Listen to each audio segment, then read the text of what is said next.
Right, good afternoon folks, my name's Peter and welcome to XCOM Terror from the Deep. Now this is an old DOS game during the mid-90s, but thankfully some nice people at OpenXcom made this into a Windows-safe, bootable game package. No longer do we need DOS-box versions of it, and quite frankly they're a pain in the rear to stream. Now this Windows version comes with a few optional extras, such as game resolution, display mode, a few odds and tweaks, scale of the battlescapes, lots of audio options, control, shortcuts, and even little weird mods, such as from the XCOM util. I believe that was a DOS-based like an executable program, I guess, using the old DOS days, even when you could basically tweak the details of the original game, like unlock all research and all the stuff. Which, hands up, I did back in the day, because I found XCOM Terror from the Deep rather difficult from my early PC days. Well, I say early modern PC days, back in '96 when I got my first 486. But for this playthrough we'll be using none of those. Also, we have the options of a new battle, which enable us to basically do any of the just straight off missions without any micromanagement at the start. The game XCOM Enemy Unknown and Terror from the Deep basically comprise of two gameplay concepts. First being a main map of the world where you fire out interceptors to shoot down UFOs, micromanage your base, income, storage, research, manufacturing, that sort of thing. The second part involves you get on the ground, or in this case underwater, and recovering any of these ships. When I say recover, you basically land at the crash site or where the ship has landed. You take on the extraterrestrial opponents and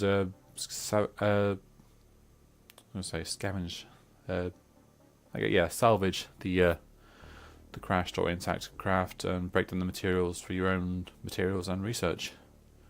Also, the aliens launch attacks on ports, islands, and the dreaded two-parting cargo ships and alien colony and contact sites.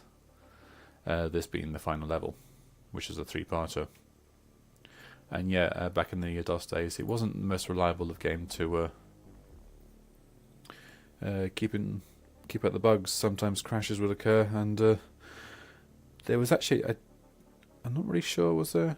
Yeah, you could save at any point during a mission, but hopefully that wasn't bugged. But we're going to go from bare basics.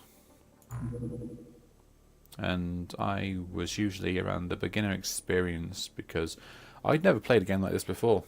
I had actually never played UFO Defense / Enemy Unknown. We have got the option of Iron Man, but no. No, that's a little bit tricky for my tastes.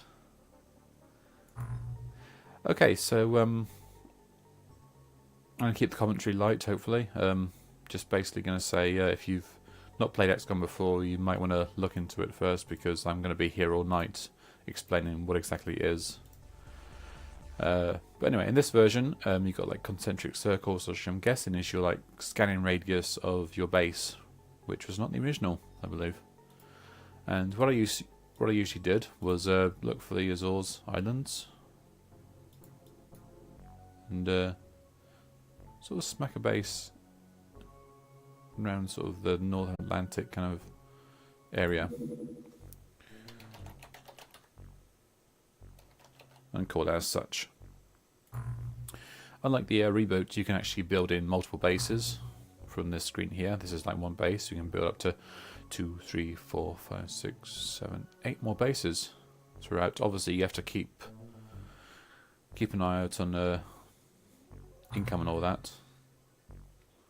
And you're given as such right here, like your Triton is your personnel carrier, your Barracuda is your interceptor, and you have your soldiers, aquanauts, technicians, scientists, yada yada yada, weighed against your income from all the funding nations and how much you have to put in to keep it going, essentially. Anyway, at the moment, we're going to start a new research project, Medikit. This is an example of how research works. Chuck all our scientists into researching this project. Well, obviously after I found out how useless it was, I never went into Gauss technology, because unlike the laser technology in UFO, Gauss technology is marginally better than your starting guns. And my goodness, the starting guns in this game are not very good, but not enough to make a difference really, because you'll want alien technology ASAP, quite frankly, as opposed to the original UFO, where lasers were so versatile against a lot of species of aliens, quite frankly. Speaking of aliens, we need to capture one. We're going to put a alien containment right there. I'm going to put a general storeroom in there. And we're going to make the first contact. I usually put it hour by hour. And here we go. The option here, center on alien sub, which will focus your map on him, and it reduces the time to 5 seconds. That's the best one to choose from. And he's on the move. He's very small, so this is more likely a one-man ship. Let's get him. And then we have the intercept screen. We can see what the alien looks like, or the alien craft even. I'm guessing these are meters, perhaps. So we move in for the kill. Now, it shouldn't take many torpedoes, as indicated by here, to bring him down. And yeah, usually those small craft are easy to destroy. So we got lucky this time. Actually, we'll need a tank. Let's have a look. Coelacanth G cannon, gas cannon. Get some bolts. Yeah, I know. Not enough.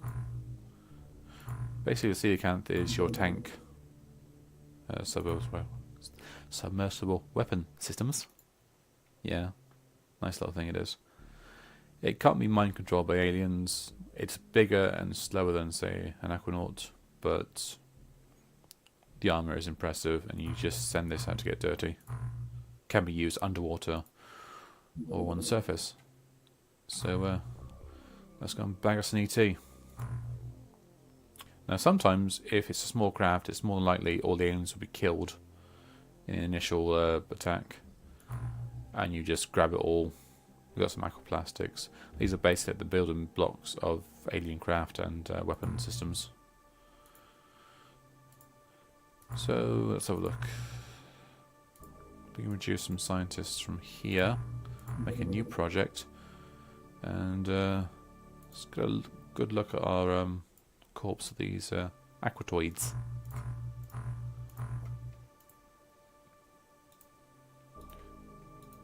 And time goes on, and we've got our bolts for our tank.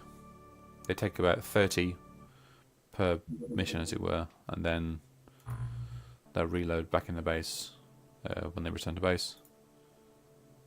Now, the odds are we might lose this because I've not played this for a while, but I'm not going to cheat. I'm not going to sort of fast forward at any point. I'm just going to show you within each stream how the game is played, and if I lose, I lose. I win, I win. So it's considerably more difficult than a UFO Defense Enemy Unknown.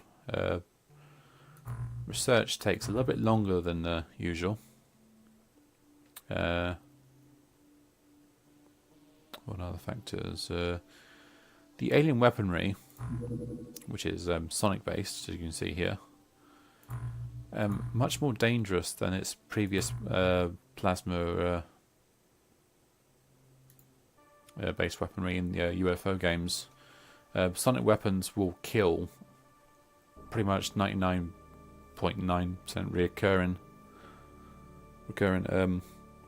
Aquanauts, whereas plasma weapons, it almost felt like a 60-40, 50-50 chance if you were actually going to die from that plasma wound.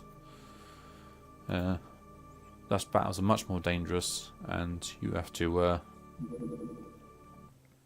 just be really careful when you find the darn things. The alien themselves seem smarter as well, as we'll soon find out. And 15 days into our first mission, and we're going up to average, so we're not doing too bad. Actually, we might need some means to grab the aliens alive, so we'll get some thermal tasers. Thermal tasers are like sort of stun rods with an exotic name, quite frankly. General equipment, thermal taser. Basically, you have this in your hand, and you go up to an alien and poke him, and it's a freeze-based thing. Obviously, it's dangerous because the aliens are usually armed and dangerous, so getting the drop on them with that is tricky, but not impossible. Anyway, this one's really close to the base, actually. It's rather unnerving. Later on in the game, if UFOs do get close to your base, if it's a large one especially, the odds are they might go for an invasion of your base to try and stop XCOM at the source. And obviously, if they win, you lose the game. Now, this one's a little bit bigger, as you can see, with a larger scale. The Cruiser, I believe it's called. Oh, he's already gone, with minimal damage to the Barracuda. So let's get our sub equipped. Yeah, the Cruiser is much more powerful than the little one. Puts up a heck of a fight most of the time. And we'll need a torpedo launcher because I do not believe in subtlety. Hydrojet cannon is okay. Hydrojet cannon, think of it as the auto cannon from the first one, but unfortunately with the torpedo launcher and auto cannon, they can only ever be fired underwater, so if you're on a land-based mission, they are useless. I've heard somewhere you can reaction fire aquatic weapons on land, but I've never seen it myself. Well, let's try again and grab an ET. Now, what I usually like to do is this icon here in the top right.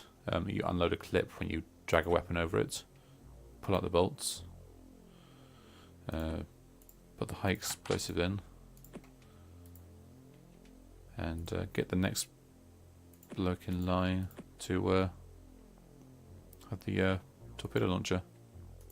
Now, thankfully, in this OpenXcom version, they'll actually chuck all the stuff on the floor into piles, which is something that was never done in the original. You'd have like a whole list of guns just made up. Also, this icon's new. You can just save a loadout, empties the entire inventory. So yeah, let's get going. I like to keep the torpedo person as minimally equipped as possible because these are heavy, and any excess will. He's got a little bit of time units taken away from him because he's overweight weapon-wise. Because the darn thing is really heavy. His strength is 28, so it's not fantastic. I mean, it might have been better to give it to him with his strength of 37, but I think there's a way on the equipment screen where you can actually like click here before you go into the actual mission. Right-click it. No, what was it? Inventory, and click it. And then just go back and forth like that. I think in the original, when I ever did that, it would like trying to click out of this would actually just take me. Okay, you're on the mission now. You can't do anything else. All time units are starting, so it was kind of awkward to work out who had the best strength for carrying heavy equipment.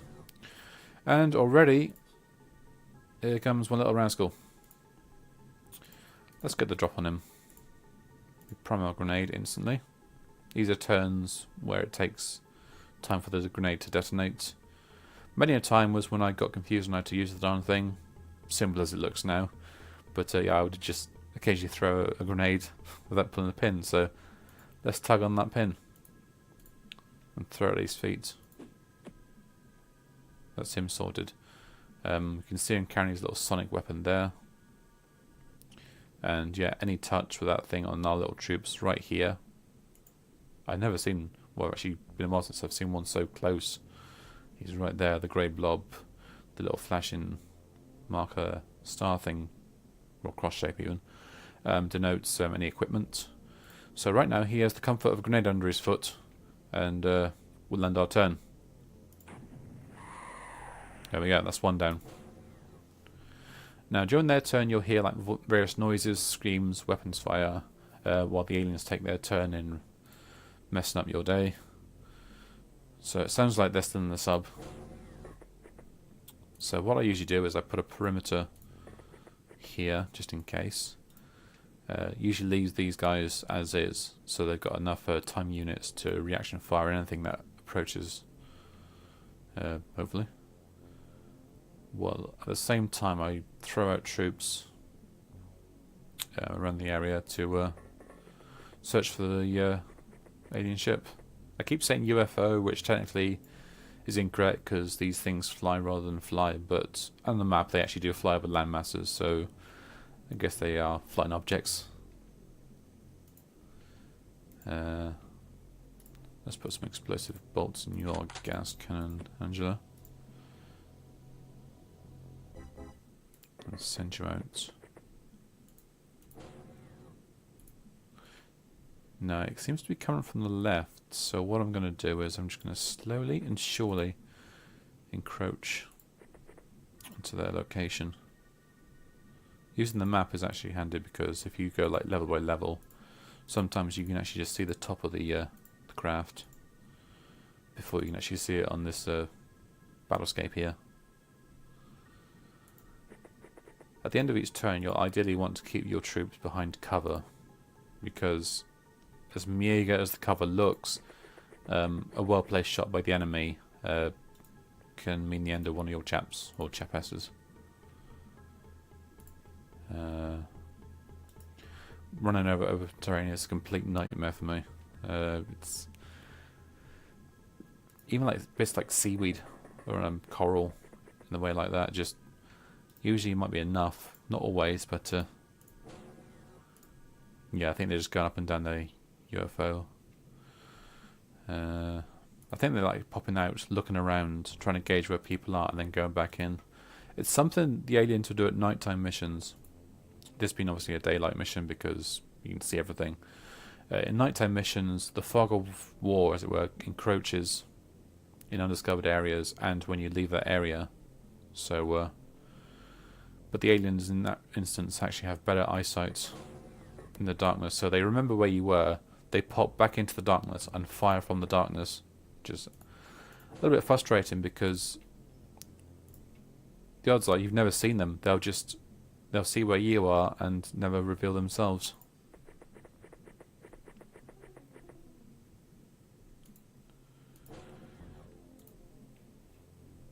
Now sometimes it's best just to give a lot of turns to the aliens to make them screw up first. And then hopefully you can just catch them in the open. Right, that's a good place for... Yeah, there's the craft. You can see it there for its blocky angular thing. You can see where our torpedo has hit. I think the cruiser is like shaped like a manta ray. With this being like the slim body of it, with these two wings either side. The front door is about there. That's the only door I think that could be intact. This will probably be destroyed. Inside there's like usually a door here with a separate room there. There could be a door there. And for now I think they're just going, like I say, going back and forth. There could be one out here somewhere because they like to keep a few spotters out during these missions. So hopefully we'll see them before they see us.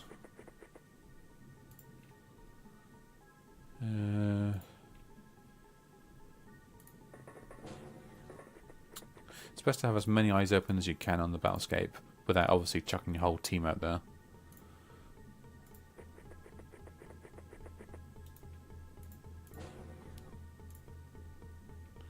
Yeah, there's either one moving and one's hidden, so that's why the turn is going so quickly. Or there's just one dude left, and quite frankly, given the size of a cruiser, I don't trust there's one dude left. I've got a feeling he's just hiding his mate somewhere who's not moving and then quickly enter the turn while his buddy shuffles the doors around. Okay, so put you there. Clear a bit more for the fog. There's one dead alien there. And then we'll move him to there. Him or her? Oh, is it him?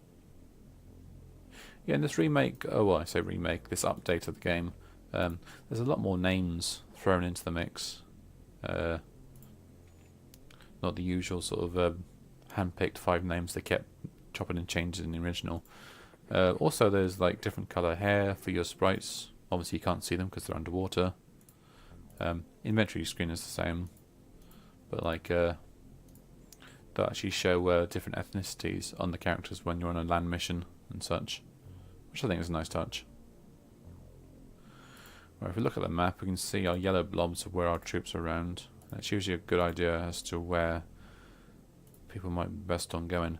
If we get them to go around here, you want to spread out as wide as you can, because the aliens love throwing grenades at you when you're all bunched up, and let's face it, so would I. The game auto-saves now in this recent update, which is really, really handy in case your machine crashes or some such takes you away from the game. Which I don't recall the OpenXcom version actually ever doing. It's very, very stable, and as I said, it's a borderless window, so it's perfect to run in Windows. There's no, if you want to alt tab for checking emails or whatnot, then it's perfect for doing that.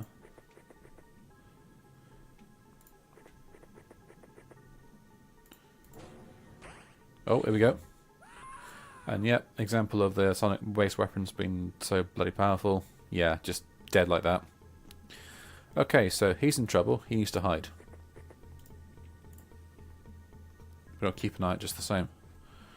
So we want troops to converge down there. We can walk over these coral sort of creatures, whatever you want to call them, seabed. Unfortunately, they take a few time units off you when you walk through them. Like, you can probably gauge how many time units per square. Walking through one of these, unfortunately, adds another excess time units, because your Aquanaut is just like, it's like going through thick mud, essentially.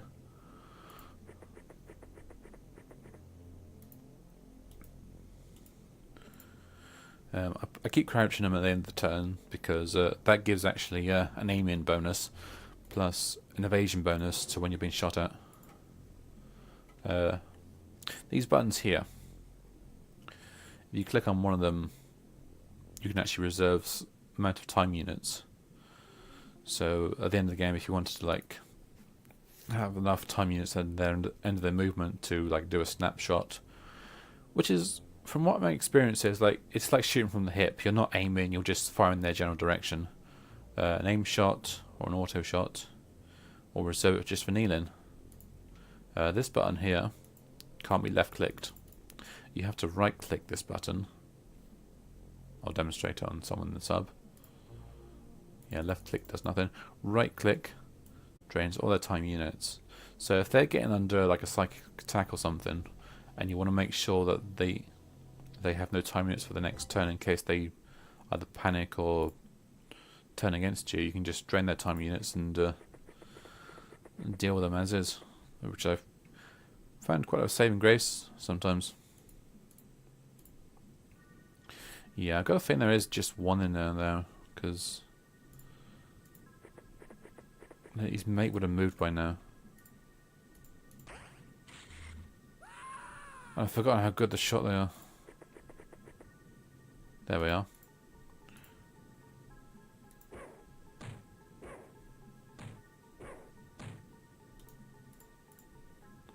I don't think that's going to protect him, no. Right, get this person to launch a shot there, maybe it might work.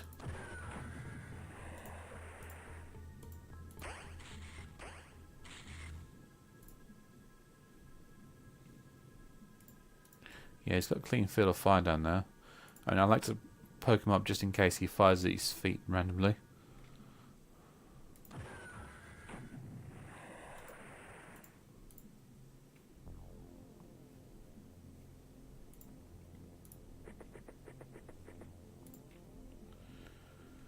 Okay, could be worth chucking the grenade.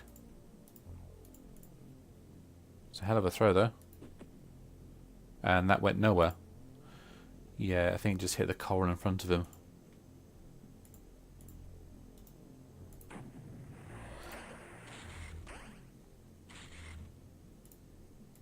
Right, let's get an aim shot. Just under 50-50 to hit him. One shot kills. Yeah, that's weird, because I was expecting a lot more. It looks like a lot of them, yeah, a lot of them died in the crash. As I said, the cruiser is full of the dudes.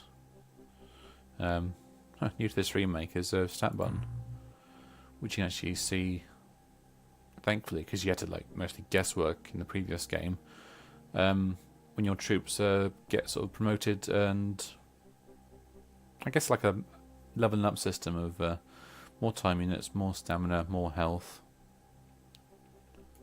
Apparently if you got hit much, well, lost in service, you got hit quite a few times, apparently that'll put your health up if you manage to survive the initial wound.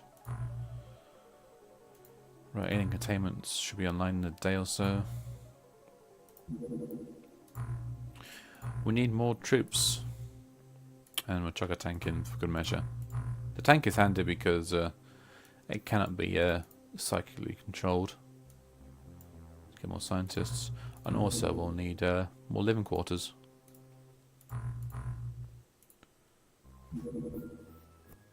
There we are. And tanks just easy to replace, they don't panic either. And okay, Aquatoid Corpse. That's fine. I'm doing you a project of a sonic pistol.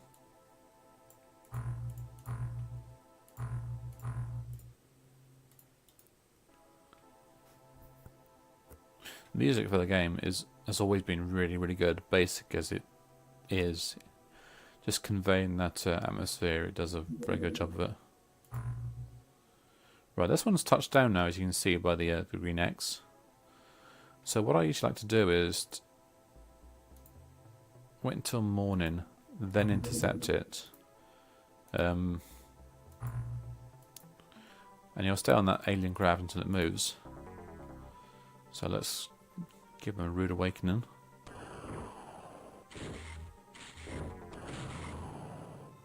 Nice. That's done. I was waiting for that. At the end of each month, usually aliens will attack a port, an island, or later on a cruise ship or whatever. So it's best if you're like shooting down UFOs in the game, pick and choose where you want to go for, so that you can be assured that you'll be back at base whenever the call comes for a big emergency. Now you can see I've thrown the interceptor, Barracuda. There's actually where was it? There, Barracuda. It's actually a British submarine, sort of submarine / interceptor that actually will fly over land, but it obviously has torpedoes, so it can't fire torpedoes in the air. But I like to launch them at terror sites, so the terror site stays marked while I just move the time forward a little bit.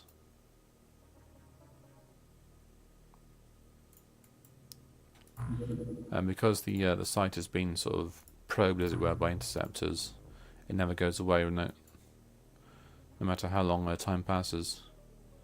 Because just flipping that arrow button and nobody touches or goes to this site, the site will disappear, and the aliens will eventually make their way to the USA, seeing this as this Hawaii.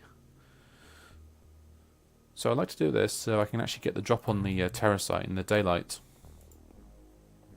As you can see, the Triton chasing the Terminator line. It's a little bit slower than daylight, so we'll actually reach well before darkness. Yeah. Because of this, it's just easier to fight aliens without having to. Obviously, no torpedoes needed here. And there we go. I've forgotten to put the rest of my Aquanauts in, but never mind. Now this is our coelacanth tank. He's already found a target. And that's not what we faced before. That is a Deep One, I believe. An alien-human hybrid. Apparently the little red eyes are the last vestiges of its humanity. The most is basically an alien construct that throws acid at you. Can do a lot of damage to a tank even. Well, I say acid, I think it's more like an electric gun, but it just looks like acid the way it's sort of hocked at your face. So let's give him a warm welcome. Hammer off. Let's send out the clowns. Now when you start off a mission, it's best to work out where exactly you are on the map. And by that I mean you just drag the mouse to the corners and such. It looks to be we're in this corner here, so we can have our backs to the wall, so to speak. And then if I had more time units I'd send around the corner, but it's not worth the risk. So we'll send someone else out. And let them take their turn in massacring the civilization. As callous as that sounds, yeah, there's the electric gun of the T1 firing off.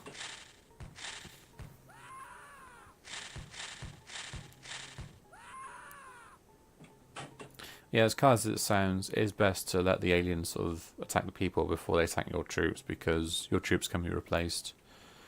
And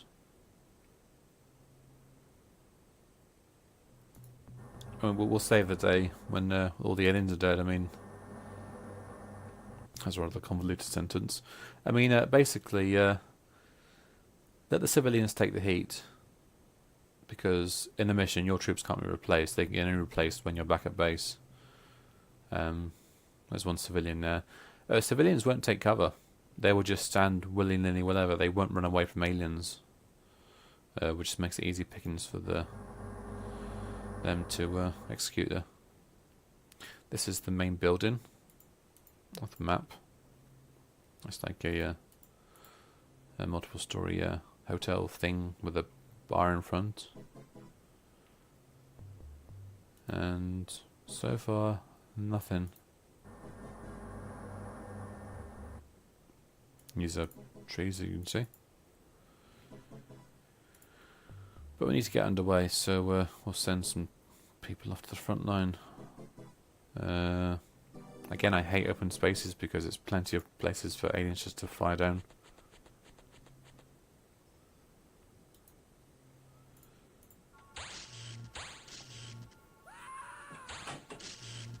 There's one.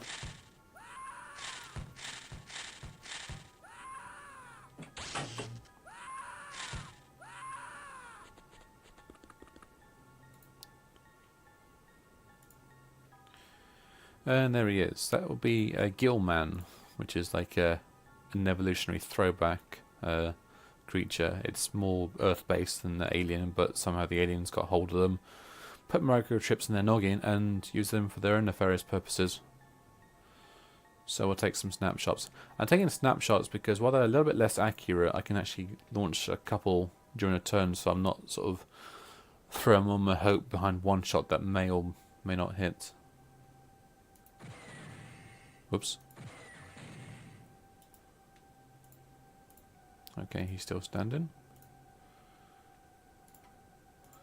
This is going to be a heck of a shot, but if you've got like a line of fire, your troops will fire down that line of fire, even if they can't see themselves. Now I think because, yeah, he might be looking straight at that building there, so you might be able to see him around the corner.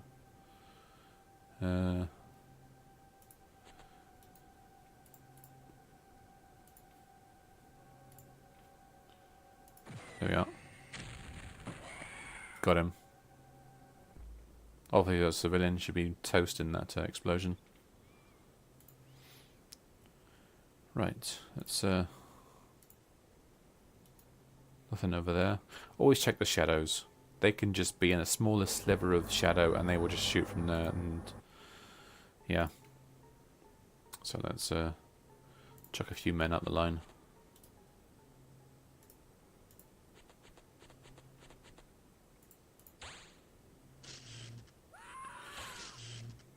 Lovely.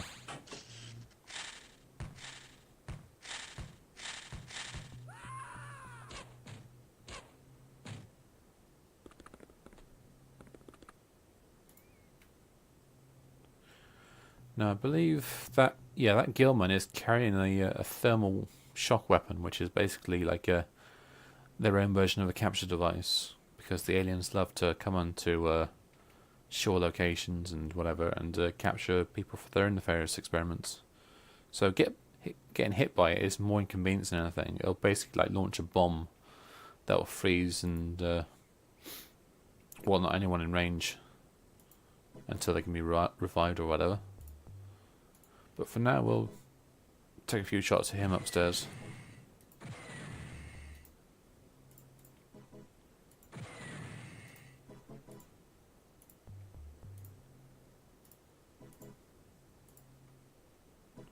There's the bloody remains of a civilian. Although that's the same graphic used for when civilian is unconscious as well. And that's our AIM unit used up.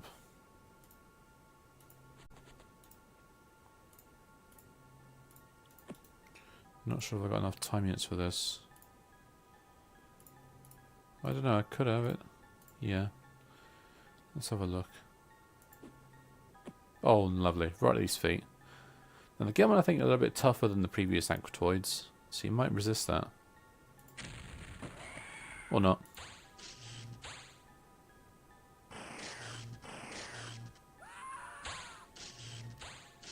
That tank is probably almost dead.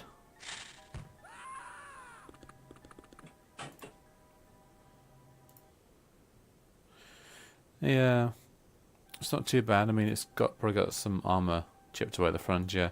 Sometimes it's weird because you can take a lot of shots, as you saw, and get like a little bit of damage, and then one shot just finish it off because random chance or some such. I'll try a couple more shots.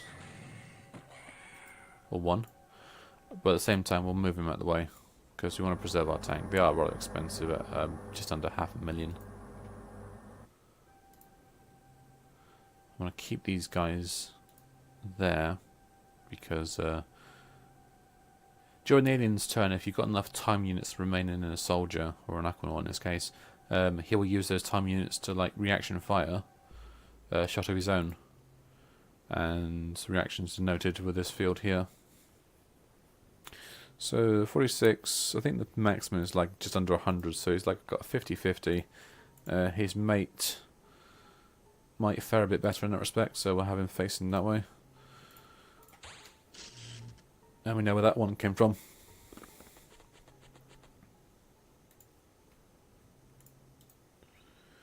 If I can slowly, I say sneak, it's about as subtle as a tank on a, yeah.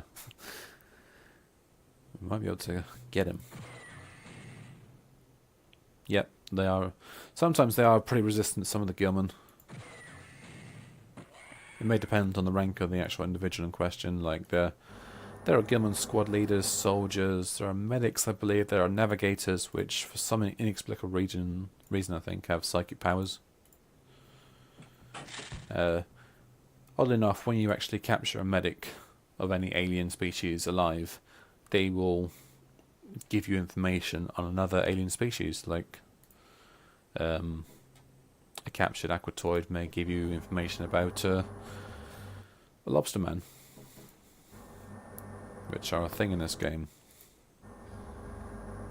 Okay, we've got two of them, and I'm going to slap myself against the wall and hide like a chicken. She'll probably take the brunt of that, but hopefully she won't die if I can get a few shots on him. Or, you know, that happens.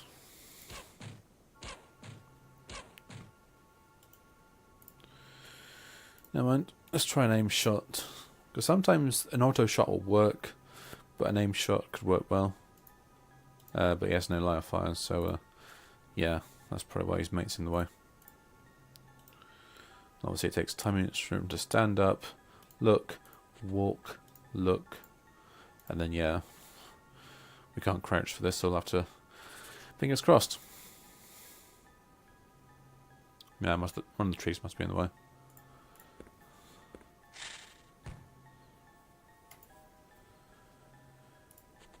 Easy does it. Crouch and aim. No line of fire. Can't even get a grenade out there. 50-50? I don't think he can. No, he can't. Okay, so, oh, yeah, down to half health.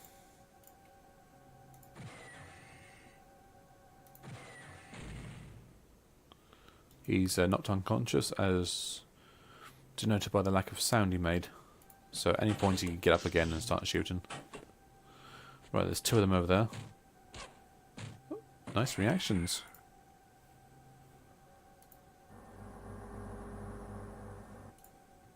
There's another one there.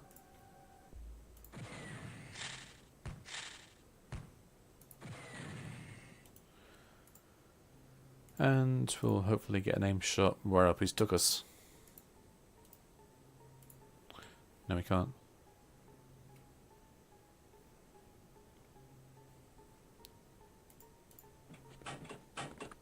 Right, he's there, he's there. There's another one there. A lot of the time you have to play memory games with the aliens to work out wherever they are during their turn. Right, you can see them through the windows. Let's get in that shot for the windows. No.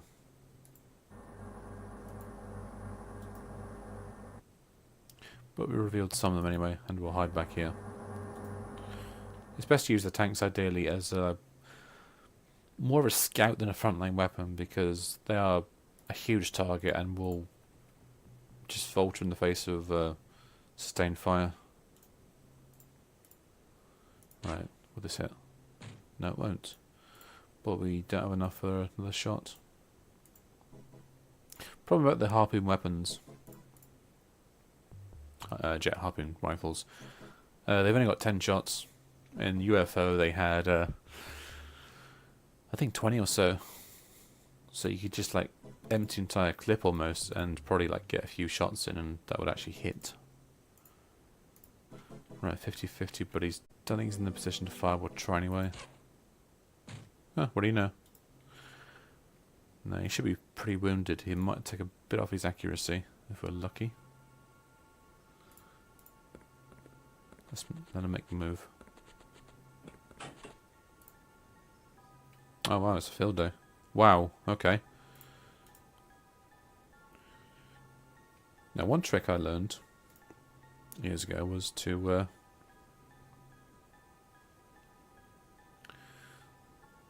basically get one of your troops who's got a grenade,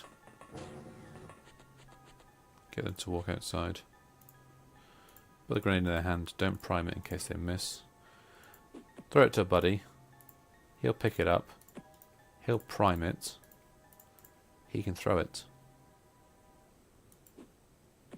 Right there.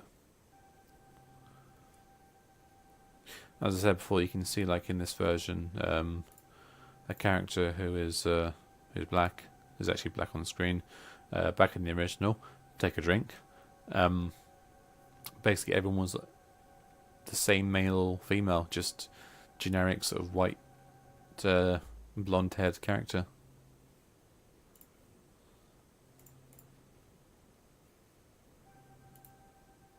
Now that door's in the way,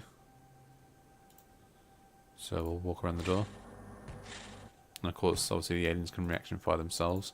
I swear the Deep One creatures don't used to do that in the original. But now they can, so oh well. That's another one down. That grenade should go off and should kill one of them at least. Or at least knock them unconscious.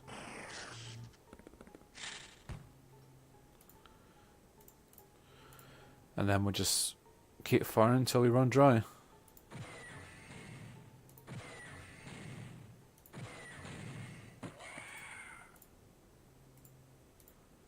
Right, come on, all the way from downtown. It's funny because I swear you used to be able to like take a name shot and then at least take a snapshot. But might have stopped doing that. We reload the gun, and the battle continues. I don't think you can get him. Oh, you can. Oh, nice.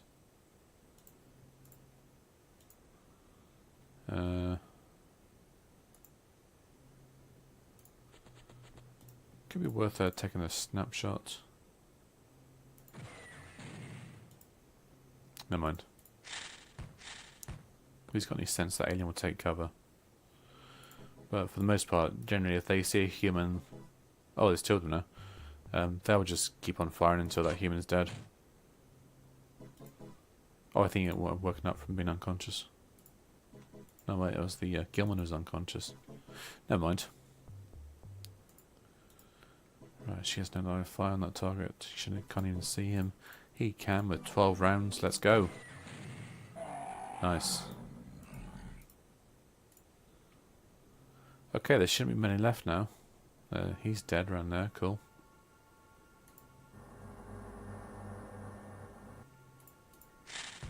There it is. This could be tricky.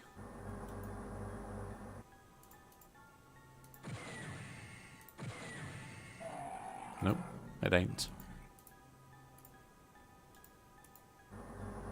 But yeah, as the mission goes on, time units, well, the time taken by the enemy turn goes down. There's obviously less characters for them to move around. And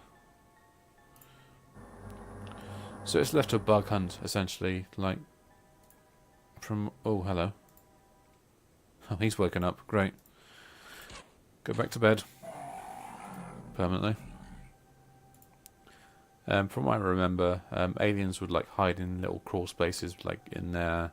There's a closet there, and they would just wait out the game there. They wouldn't advance. They would stay in there. It would be up to you to try and open the door and then shoot them without them sort of reaction shotting you while you open the door. Oh, there's one. And there goes our tank. Never mind. It's always funny how the tank seemingly just melts. Like it's organic or something. It sounds like it's organic as well. Just always found that really bizarre. Right, this alien's moving now. Oh! Nope, he's awake. Yeah, if the aliens aren't killed, they will occasionally wake up. But they will drop all their weapons, and I don't think they make any effort to pick their weapons up again.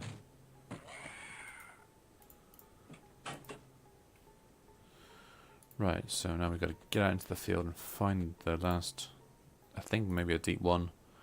As I said, it could be someone hiding in a cupboard somewhere. The island mission has, to my chagrin, a lot of these hills, I don't think there are actually any here, there might be one there. Yeah, they have like bunkers, where, imagine like one of these hills, but larger, and there's like a little spiral walkway into the centre, and aliens and humans were just hiding there, waiting to be either revealed, or they would just wait there until you find them first. And it's always a risk turning that last corner to shoot them, because they'll just shoot you right back.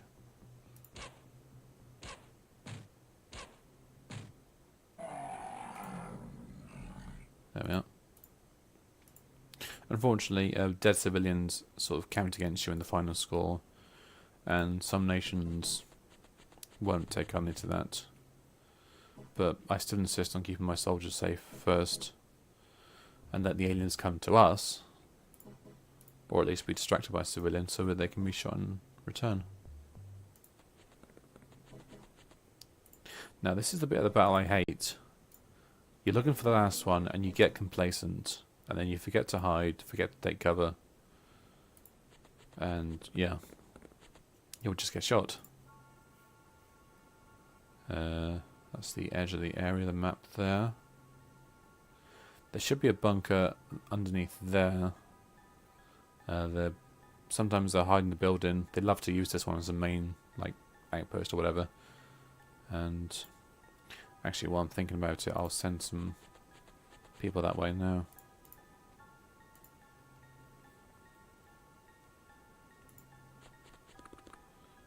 And unfortunately, if you keep moving one particular unit a lot every turn, their stamina won't recover as quickly.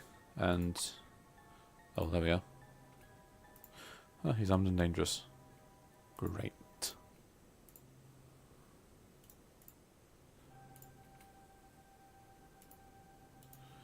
Okay, so let's throw him against the wall. So it's just generally awkward for him to shoot.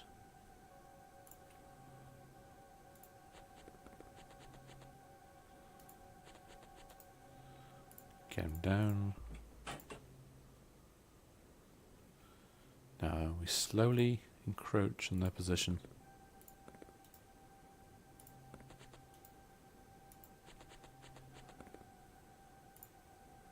Yeah, the aliens love to hide in this bunker, like you would not believe it. And again, it's really annoying because you have to say, get your hands wet. Get in there and find them. It looks like he's over in their direction instead. Great, there's two of them.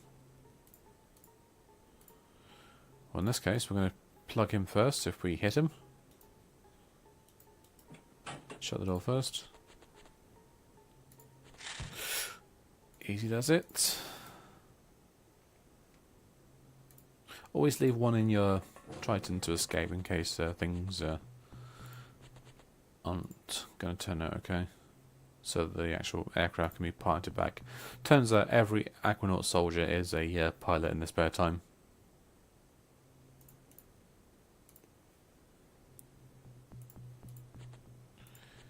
Careful.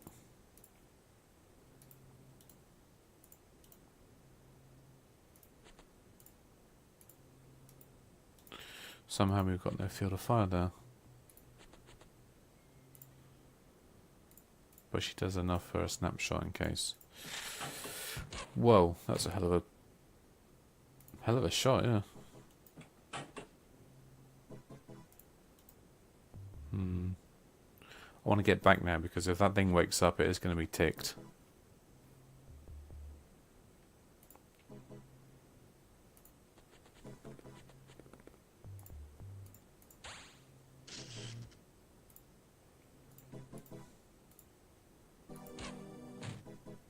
Nice. Okay, right. If we're lucky, we get her into position. It's a big if, though.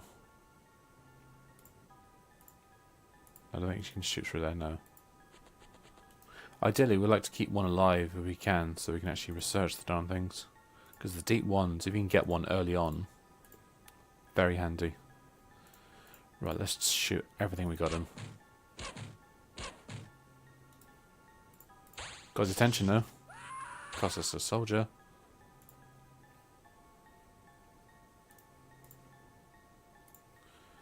You're gonna fire about 6 shots at him. There's 3 gone.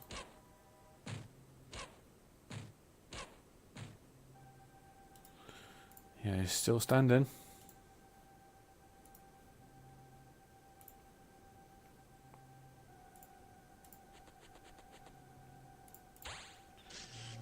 Damn it.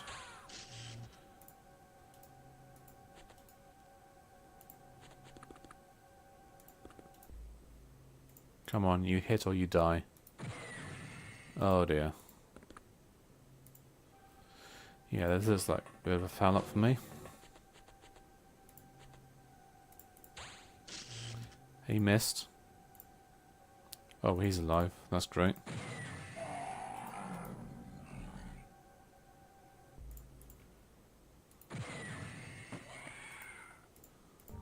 Got him. Yeah. Because our platform was destroyed, a lot of XCOM troops and civilians. Not a great score. Some people got promoted. A few people died. It's war. Wait for our Triton to get back to base.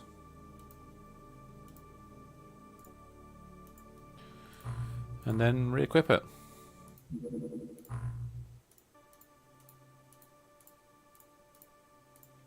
I usually put about 10 in there because it's got enough space for 4 people, for 4 slots for a new tank, which I think we better order now. And some bolts to go with it.